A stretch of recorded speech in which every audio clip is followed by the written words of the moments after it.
پہلے اپنے علماء کو ہم مسلک سمجھائیں، جب مسلک سمجھ آئے تو پھر آگے منہج دوسرا مسئلہ ہے۔ ہمارے المیہ یہ ہے، ایک بہت بڑی تعداد ایسی ہے جو ہمارے اکابر کے مسلک کو نہیں سمجھی، وہ ہم پہ اعتراض کرتے ہیں، اور بہت بڑی تعداد ایسی ہے جو مسلک تو سمجھی ہے، منہج نہیں سمجھی، تو ان کا کام کا طریقہ کار غلط ہے۔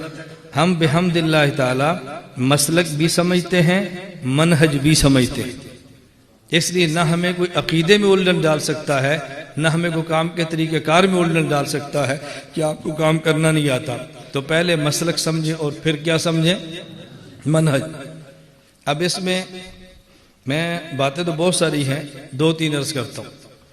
آپ کو 2 باتیں تقریباً ہر دوسرا عالم فرمائے گا، تقریباً۔ نمبر 1، حضرت شیخ الہند مولانا محمود حسن دیوبندی نور اللہ مرقدہ، جو دیوبندیار کا درجہ رکھتے ہیں، دیوبندیت میں حجت کا درجہ ہے۔ حضرت شیخ الہند 3 سال جیل کاٹ کے باہر تشریف لائے، تو آج ہر دوسرا بندہ آپ سے کہے گا، شیخ الہند فرماتے کہ جیل سے میں 2 باتیں سیکھ کر آیا ہوں۔ نمبر 1، قرآن کی تعلیم عام کرو، درس قرآن عام کرو، امت کو قرآن سمجھاؤ۔ نمبر 2، امت سے اختلاف ختم کرو، امت میں اتحاد پیدا کرو، امت کو اکٹھا کرو۔ حضرت شیخ الہند یہ بات فرماتے تھے، تم درس قرآن بھی نہیں دیتے اور تم فری اختلاف چھیڑ کے امت کو توڑتے ہو، یہ شیخ الہند کی پالیسی نہیں ہے۔ یہ بات کی جا رہی کہ نہیں کی جا رہی؟ ہر دوسرا بندہ یہ بات کہہ رہا ہے۔ اب اس کو اچھی طرح سمجھو۔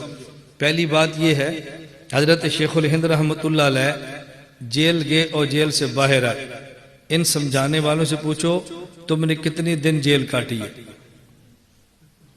پوچھو نا، اور ہم سے پوچھو تم نے کتنے سال کاٹی ہے۔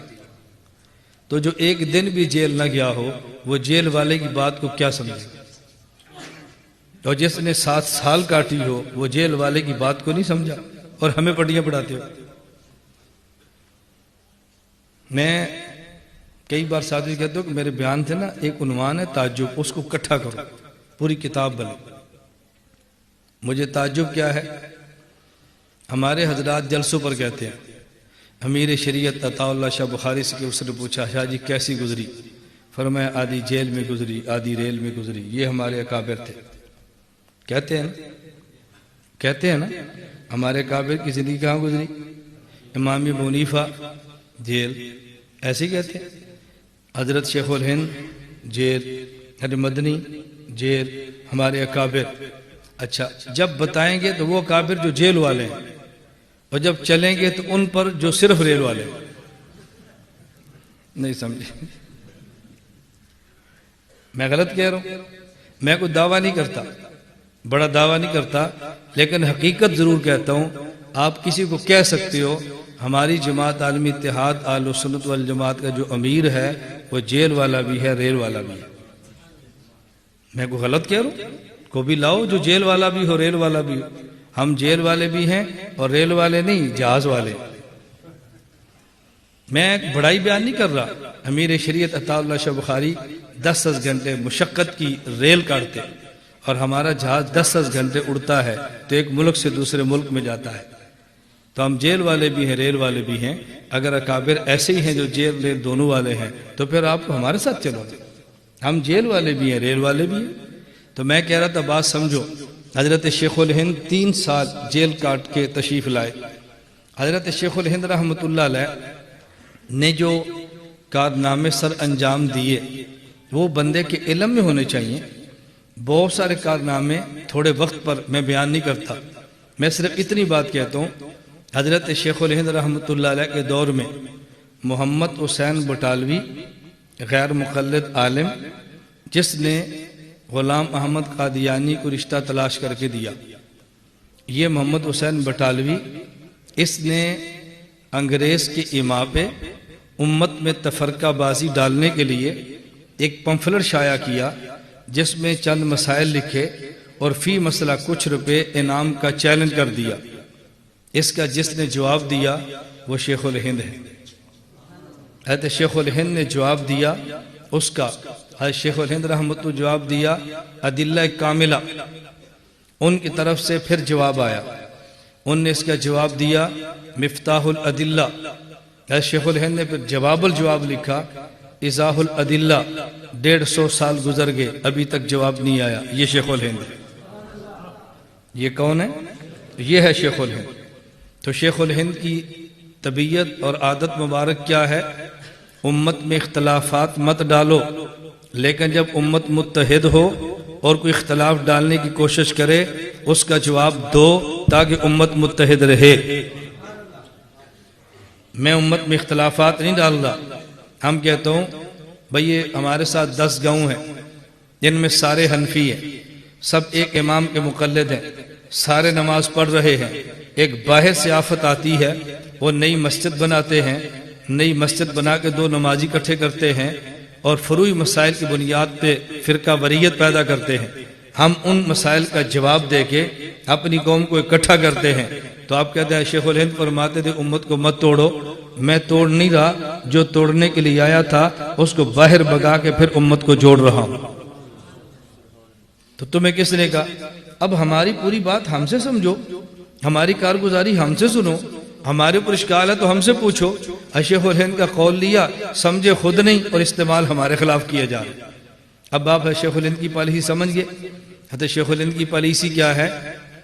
خارجی فتنے کے لیے امت کو اکٹھا رکھو، لیکن اس امت کے اتحاد کو توڑنے کے لیے اگر کوئی داخلی فتنے پیدا ہو تو اس کی سرکوبی کرنا یہ حضرت شیخ الہند رحمہ اللہ کا مزاج ہے. اس کو میں سمجھانے کے لیے ایک اور واقعہ پیش کرتا ہوں جو آپ کو بہت جلدی سمجھ آئے. نقیب ختم نبوت مجلس حرار کا رسالہ ہے. اس میں حضرت شیخ الحدیث مولانا صدیق رحمۃ اللہ علیہ جامع خیل المدارس کے شیخ، وہ اس کے راوی ہیں. ایک جگہ پہ جلسہ ہوا، امیر شریعت عطا اللہ شاہ بخاری مہمان خصوصی ہیں. آخری خطیب مولانا خیر محمد جلندری رحمۃ اللہ علیہ اس جلسے کے صدر جلسہ ہیں. امیر شریعت کا بیان ختم ہوا، ایک شخص نے کھڑے ہو کے کہا شاہ جی ایک سوال ہے. شاہ جی نے پوچھا کیا سوال ہے؟ اس نے کہا جی کیا غیر مقلدین کے پیچھے نماز ہو جاتی ہے؟ شاہ جی نے فرمایا ہو جاتی ہے. وہ بندہ بیٹھ گیا. حضرت مولانا خیر جلندری کھڑے ہوئے، فرمانے لگے میں صدر جلسہ ہوں، حق کے صدارت میں ایک بات کہنا چاہتا ہوں، میزبان مجھے اجازت دے. میزبانوں نے اجازت دی. مولانا خیر جلندری فرمانے لگے ختم نبوت کے مسئلے پر ہم نے اپنے ساتھ کس کو رکھنا ہے؟ یہ امیر شریعت کا فن ہے، اور کس کے پیچھے نماز ہوتی ہے؟ یہ خیر محمد جلندری کا فن ہے. اس لیے اتنے وجوہ کی بنیاد پہ غیر مقلد امام کے پیچھے نماز نہیں ہوتی. ادھر بھی امیر شریعت تھے. امیر شریعت اٹھے اور پھر سٹیج پر آئے.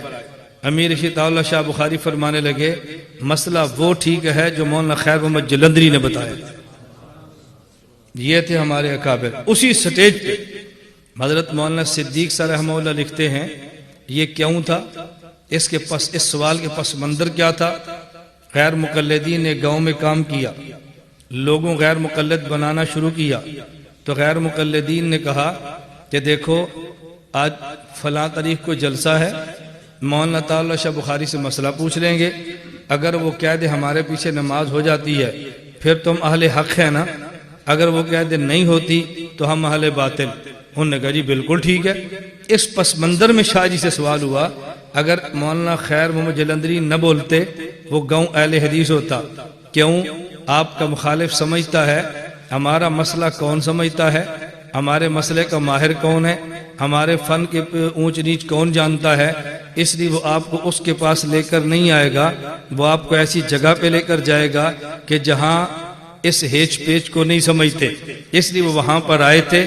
تو مولانا جلندری جو کہ اس فن کو سمجھتے تھے حضرت بولے اور فتنہ دفن ہو گیا. کسی نے بھی نہیں کہا یہ حضرت شیخ الہند کو نہیں سمجھے، یہ اکابر کے خلاف تھے. تو یہ ہمارے اسلاف تھے. جب داخلی فتنہ پیدا ہو اس کو کچلنا یہی شیخ الہند ہے اور یہی مولانا خیر محمد جلندری ہے.